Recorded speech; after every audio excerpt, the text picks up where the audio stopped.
en lisant, en écrivant. Le podcast de lecture versatile de Pierre Ménard.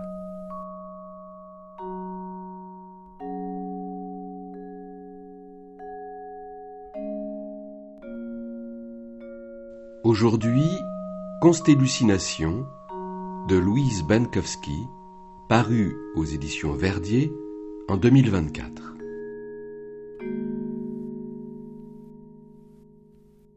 Dans ce premier roman familial à la forme fragmentaire, Louise Benkowski confronte des histoires personnelles et collectives à des légendes venues d'ailleurs. La voix de l'autrice s'entrelace à celle de ses ancêtres, aux livres qu'elle a lus, aux récits mythologiques. Elle nous invite à reconsidérer notre vision du monde et les liens qui nous unissent.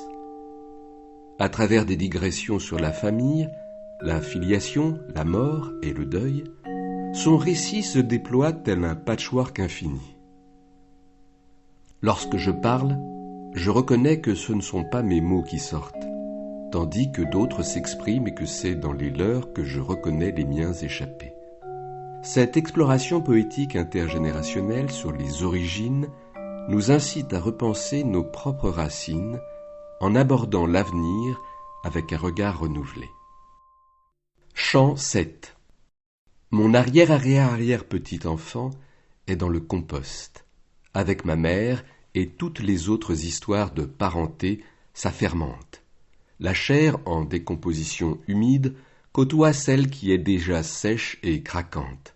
Elles se collent entre elles par la bave de l'escargot, de la limace et de toutes celles et ceux qui bavent pour avancer dans le monde. Les bouts de peau qui ne se recollent pas, les coins et les zones qui ne sont pas facilement accessibles, la fourmi les attrape et les déplace plus loin pour en faire profiter ses copines. Sous les bras de ma mère et de mon arrière-arrière-arrière-petit-enfant, de la roquette émerge en touffe victorieuse, vert foncé, bien piquante en bouche, pas de celle de supermarché. Je dirais de la roquette de dessous de bras pas épilés, louve poilue qui pique la vivifiante chlorophylle, hyène poilue panique pourpre, puissante. Cette roquette, il faut la manger sans attendre, ne pas la cuire ou la couper trop finement. Pas question de pot de confiture ou de sac de congélation pour la prochaine saison. Si on attend, c'est déjà trop tard. J'ai pensé, roquette, c'est le nom d'une arme. Il y a du sang sur ma page. Oui, mais aussi un peu de terre, de l'urine, des pleurs et une aiguille coincée dedans. Est-ce que sur le terreau pourri par la guerre et la mort, il peut pousser quelque chose de différent ? Et qu'est-ce qui pousse sur la radioactivité et les métaux lourds ? Si j'écris, des mots alors poussent, des mots qui sont à la fois les miens et pas du tout les miens. Les mots halluciné et constellation. Je voudrais élargir ma parenté depuis mes propres histoires, les relier à des mondes aussi lointains que possible, fouiller le passé et l'histoire de cette fiction de famille, chercher, loin de moi, dans d'autres cultures, d'autres mythes, et coudre ensemble tout cela. Coudre, c'est-à-dire assembler par des points faits avec un fil passé dans le chat d'une aiguille.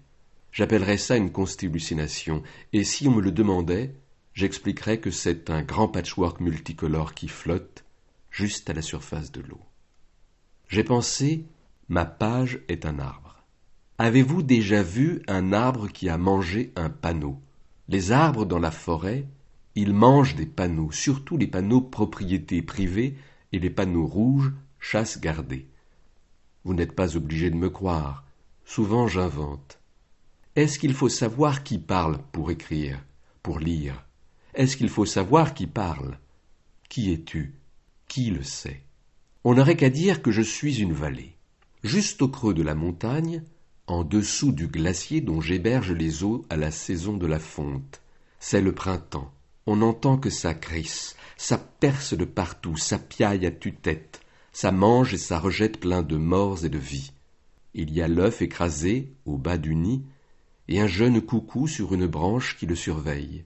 Cette vallée, c'est un creux entre deux reliefs dans lequel se tient le lit d'une rivière. Il y a, à la surface de l'eau, près de la berge, des cousins en pagaille qui survolent éternellement le flux gelé. Parmi eux, une libellule magistrale et la couleuvre gluante qui s'approche du rivage pour boire. Elle tend son cou immense, comme une vieillarde de l'Épade à qui on donne la béquille blanche. Les yeux fermés, je peux l'entendre déglutir. Dans ce creux, on vient s'abriter pour se cacher du temps et de la guerre. On y prononce des paroles inconnues, des mots qui viennent jusqu'à l'ombre du calcaire strié d'ocre. On touche du bout des doigts la terre. Le dedans froid de la glaise retient l'épiderme à elle, comme un baiser, une langue inventée, ou un chant peut-être, le cri du vent.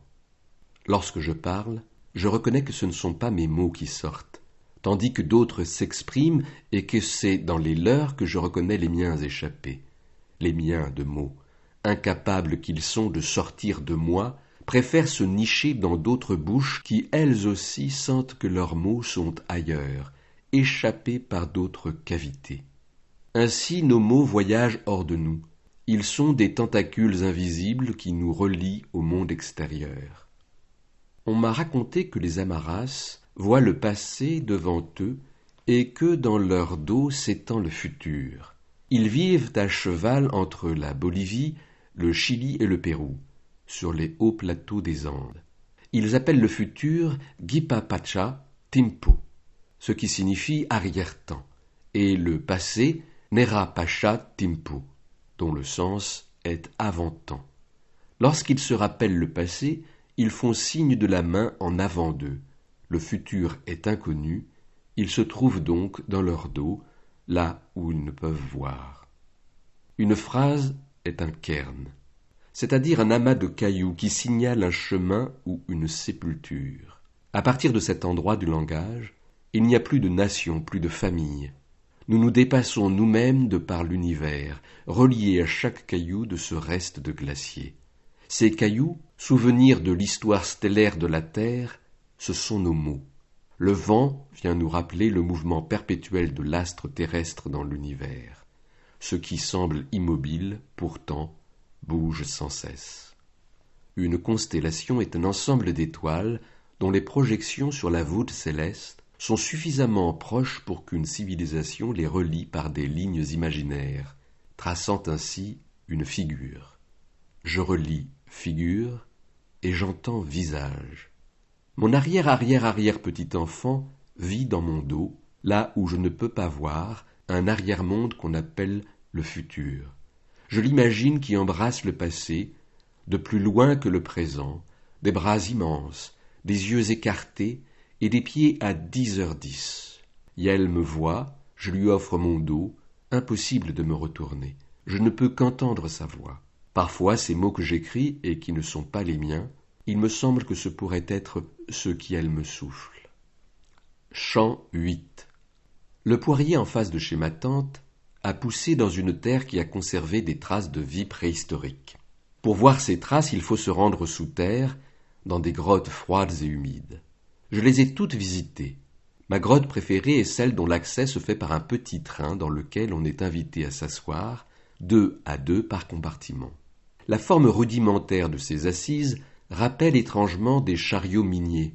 Loin d'être une attraction pour les gosses, le petit train, en nous évitant tout effort, limite la quantité d'air brassé par un éventuel essoufflement dû à la marche et ainsi épargne les peintures rupestres d'une dégradation accélérée. Le guide l'explique une fois que les visiteurs et visiteuses sont bien assis dans leur wagon. Ensuite, nous avançons vers les profondeurs, éclairés par son unique torche. En plein voyage vers le centre de la Terre, arrive le moment où, sans prévenir, le guide éteint sa lampe d'un coup. Sous prétexte que certaines peintures sont déjà si abîmées qu'il faut les préserver, même de la lumière, il nous fait le coup du train fantôme. L'espace autour est désormais noir et froid. Dans le silence total, les bisons, les chevaux et les cerfs profitent de l'obscurité pour sortir de leur dimension plate. Ils quittent les parois de la grotte, ils viennent nous regarder depuis le bord des rails comme on regarde par-dessus une clôture dans un mélange de curiosité et de méfiance. Une odeur ancienne plane dans la cavité. Leur souffle chaud s'approche timidement, vers eux jetant le doigt, puis la main entière. Déployé, mon poignet entraîne mon avant-bras en dehors du chariot, jusqu'à ce que la lumière soit rallumée. Flash, évanoui par la luminosité de la torche, les ombres des ancêtres déjà sont rentrées dans leur temps. On raconte chez les Inuits que, dans les temps primordiaux, la terre était plongée dans l'obscurité. Les seuls animaux qu'ils pouvaient chasser étaient la perdrix des neiges et le lièvre arctique. On raconte que pour les chasser, ils devaient humecter de leur salive leur index et le pointer en l'air, ce qui le rendait lumineux et permettait de voir l'animal chassé, une lampe de doigt à bave en quelque sorte. Dans ces temps, les gens n'avaient pas de vêtements comme maintenant.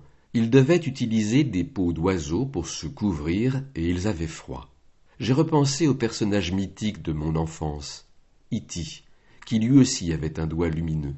J'ai lu qu'il avait débarqué sur Terre en pleine nuit dans une forêt des environs de Los Angeles. Avec ses compagnons botanistes, ils avaient été envoyés en mission d'exploration pour recueillir des plantes sur la planète bleue.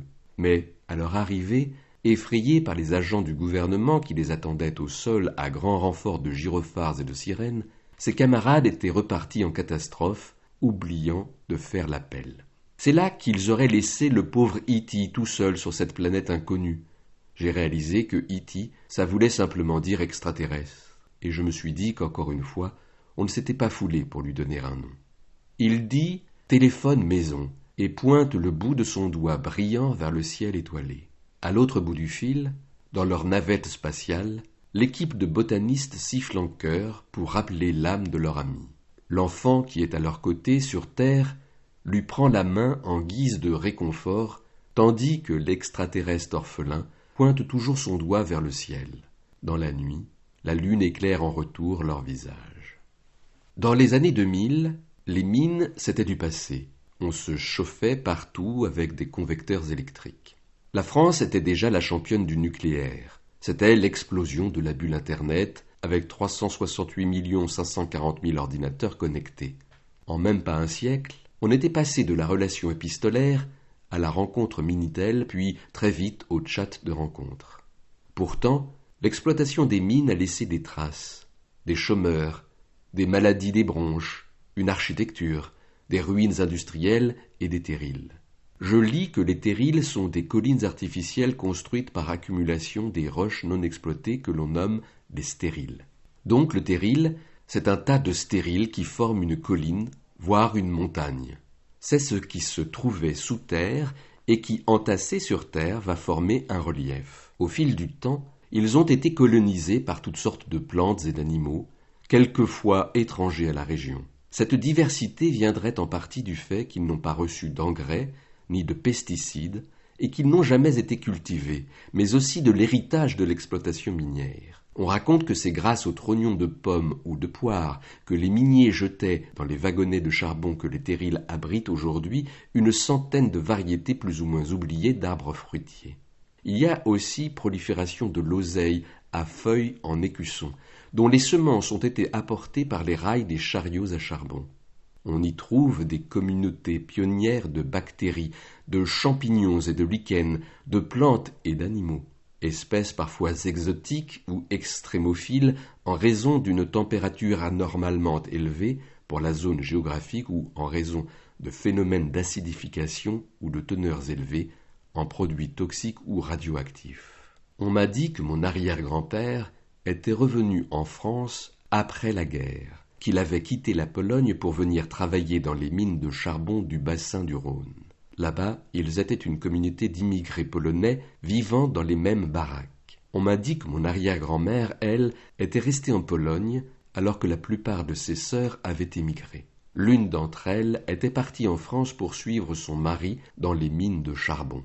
On m'a dit que mon arrière-grand-père avait commencé à écrire à mon arrière-grand-mère par l'intermédiaire de sa sœur sans l'avoir jamais rencontrée. On m'a dit qu'il s'était écrit ainsi durant une année, et puis qu'un beau jour, elle avait débarqué à la mine.